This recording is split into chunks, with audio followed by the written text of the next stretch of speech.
He's Chase. I'm Harrison. Any Given Thursday by Chat Sports. Let's get you caught up on the latest Lakers news and rumors. Great win for the purple and gold over the Jazz. Shout out LeBron James for going off.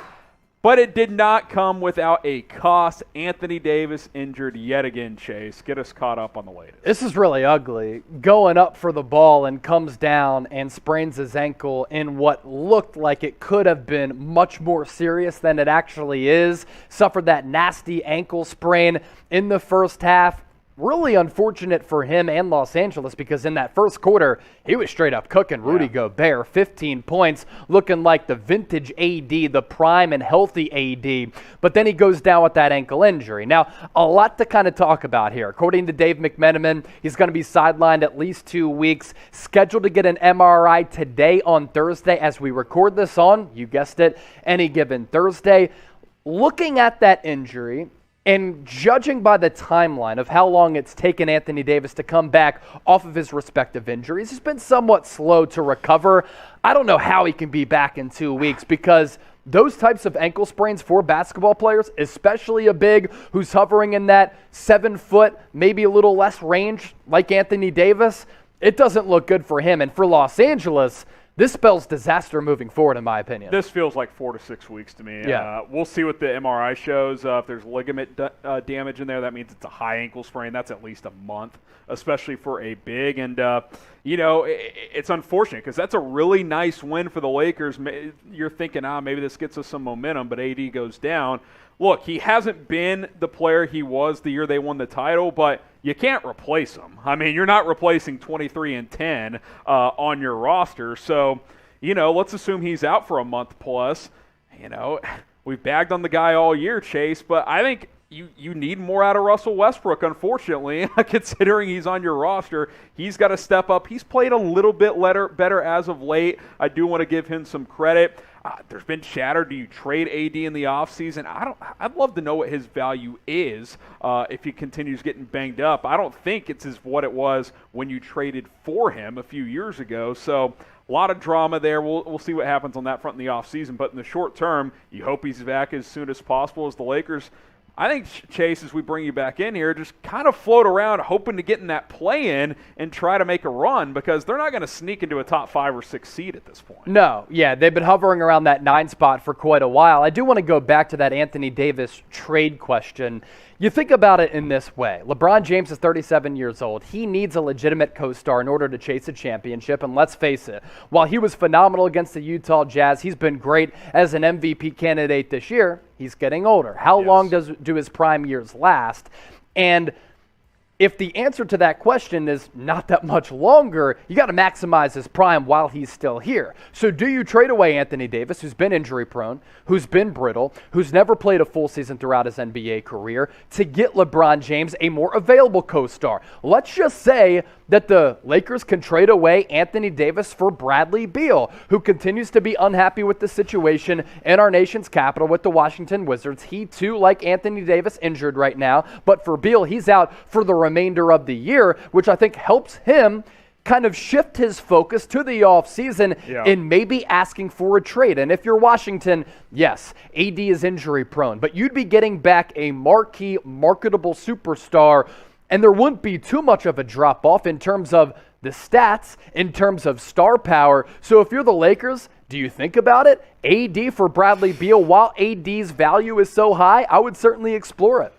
It's interesting. We'll ask you guys. I mean, I still would prefer a healthy AD with LeBron, but the injuries keep piling up. Would you trade AD this offseason? Type T for trade him, type K for keep him.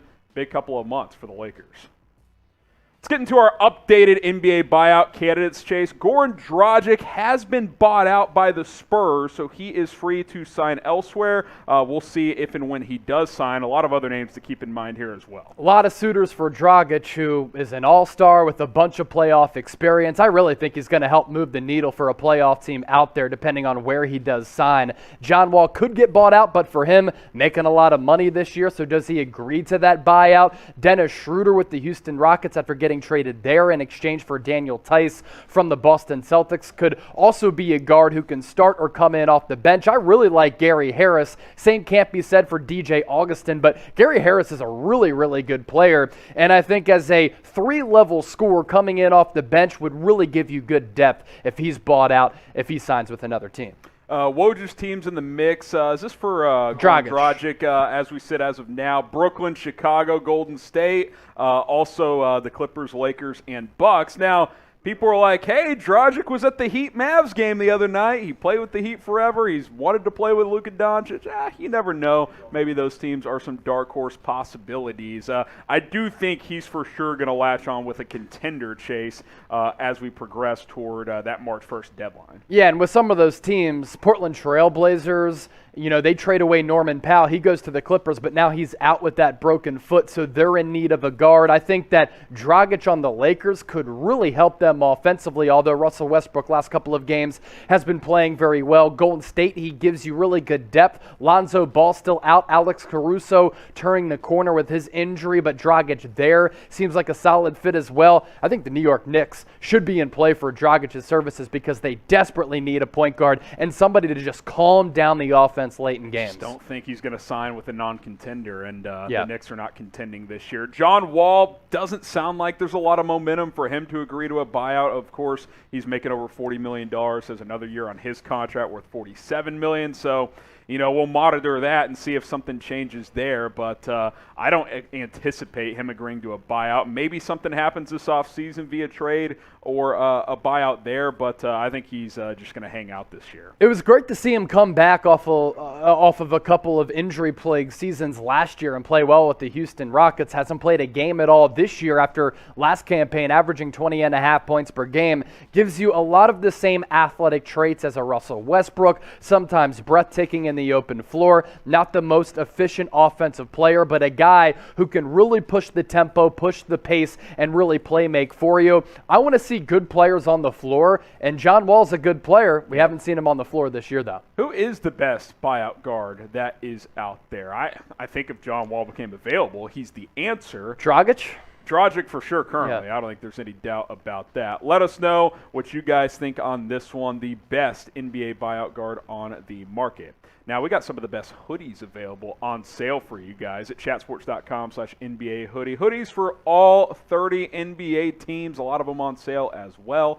Go check them out, chatsports.com/NBA hoodie, whatever your favorite team is. Some of these player team combos, too. The Ja Morant with the Grizz logo on the front, that's a clean one as well. Different style jackets. I love this Hornets 30K Oubre as well. 30K Oubre. Could be 40K soon. Who knows? Chatsports.com/NBA hoodie. Go check them out. Whatever your favorite team is, they'll have something for you. Link will be in the comments and in the description of this video. Let's go to the wing spot chase. A few names to keep in mind here. I think this is the weakest position group of the NBA buyout candidates. I frankly don't like any of these players. At one point, I was a fan of Jeremy Lamb, but this year he's been awful, as evidenced by the numbers we're about to show you. Rodney Hood just doesn't really do much for me. Kevin Knox, a bona fide first-round bust, got traded to the Atlanta Hawks in that trade for Cam Reddish. Neither of those players are playing. Tomas Satoransky gives you a little bit of size at that wing spot. Kent Bazemore, I think his best days are behind him as well. Now, Jeremy Lamb certainly has pedigree. He's been in the league for a long while. He's had a couple of good moments, a couple of good years, but this year hasn't really played all that well. 7 points per game, 2.5 boards, 37% from the field and sub 34% from distance. You take a look at a player like him, you compare him with the Kevin Knox. Do you take an opportunity and a chance and a swing at Kevin Knox, who's the younger player, but hasn't been able to show anything? I think Tom Thibodeau not playing him early in his NBA career has really impacted his confidence. It's weird. Knox, his first year and a half, wasn't bad. Looked like a guy who would be a solid rotation player, but once Tibbs got in there, he was not a Tibbs guy. Has not been the same. Jeremy Lamb, like you mentioned, is certainly a guy who's had a couple of good years, who's been a floor spacer, but you've kind of seen that a lot this year in the NBA. Guys just having down shooting years due to the new rules. Some say the new basketball. I don't know how much I buy into that at this point in the season, but I tend to agree. I think this position group is definitely among the weaker ones when you look at some of these buyout candidates. Will Kevin Knox ever work out? Will he ever turn into something? Type Y for yes, type N for no. I hope he's at least hitting the gym, right, producer Jeremy? At least work out once or twice a week. I hope he's doing that. Y for yes, N for no. Will he ever turn into something? I hope we're working out at Chat Sports. I think we're doing pretty well. We're closing in on 280,000 subscribers. We're actually less than 200 away. Hey, maybe we can get there on this video. Hit that sub button. Spread the word. Let's get to 280,000 subscribers. If you want more NBA coverage, we are the channel for you here on YouTube. We'll keep it moving here on today's Buyout Candidates video. Let's look at some of the bigs here. A hot name right now, Chase, is Robin Lopez. Yeah. I think he'll have some suitors. No, and of the position groups here, we talked about the wings being the weakest, Harrison. I think the NBA buyout bigs, the strongest of these position groups. Yeah, you can say that Goran Dragic, John Wall are very good guards, but the depth here and the players that you can get for teams who are front court needy, I think these guys are very good options. Robin Lopez, Juancho Hernangomez, Paul Millsap, we'll see if he hangs on with Philadelphia. Didn't play poorly in his debut in that blowout loss against the Boston Celtics. DeAndre Jordan, I just don't think he can really give you much as a center who can't do anything except hang around and hover around the basket. DeMarcus Cousins in spurts on some nights can be a pretty solid playmaker. You look at what Robin Lopez has been able to do this year, I think he's the top big who could be made available by far, averaging almost 8 points per game, high-level defense, solid rebounder, decent rim protector, shooting around 57% from the floor. He is a career around 70% free throw shooter. That number, sub 60 this year. But for a playoff team, if you're able to bring in Robin Lopez as your backup big, I'm talking about the Golden State Warriors of the world, and he can be a backup to Kevon Looney and James Wiseman. If Wiseman continues to struggle getting back onto the court, Robin Lopez could be a very, very nice player there. I think even a team like Dallas, who needs some Dallas, rim protection, Philadelphia behind Joel Embiid. Yeah, Kristaps Porzingis. I think he could certainly help there. So I think he's a guy that's going to be able to pick from a variety of teams, assuming he does get bought out. Some other players, maybe some lesser names, but still some guys that are out there. Of course, Derrick Favors, Enes Freedom, of course, who got traded by Boston, then bought out by Houston. He's available. Gorgui Dieng, Moses Brown, who got waived by the Mavericks. Drew Eubanks is out there. A little lesser name here, but a guy like Derrick Favors, Chase, he's not having the year this year, but he's had years in his career where he's averaged basically double-doubles. I think he could definitely be a backup big. And I think a team like Utah, who's very familiar with him, would certainly be interested in bringing him on board. Yeah, no doubt. You know, he's playing for the Oklahoma City Thunder now, but at 30 years old, it's pretty crazy to think that this guy was drafted number 3 overall back in 2010 and never really lived up to those lofty expectations from when he was drafted out of Georgia Tech. A lot of people expected him to be one of the best bigs in the NBA. Instead of that, he's been steady, he's been consistent, he's been somewhat serviceable. There's a youth movement in OKC, and that's why his numbers are down. Still getting around 17 minutes per game, 5 points per 5 rebounds, shooting around 52% from the floor. He's not going to stretch his game out to the three-point arc, but if you want a rebounder, if you want an energetic presence, if you want a veteran who a lot of people respect and a pretty solid defender, Derrick Favors can bring that to the floor. So who is the buyout big that's the most talented? Who do you like the most? Let us know. I think it's Lopez because he's an instant credible defender. Yeah, me too. I mean, 15 minutes off the bench for a contender, I think, similar to like a JaVale McGee in Phoenix, right? Like, just score around the rim and play defense. Like, that's all you really need out of him. Let us know who is the best big on the buyout market.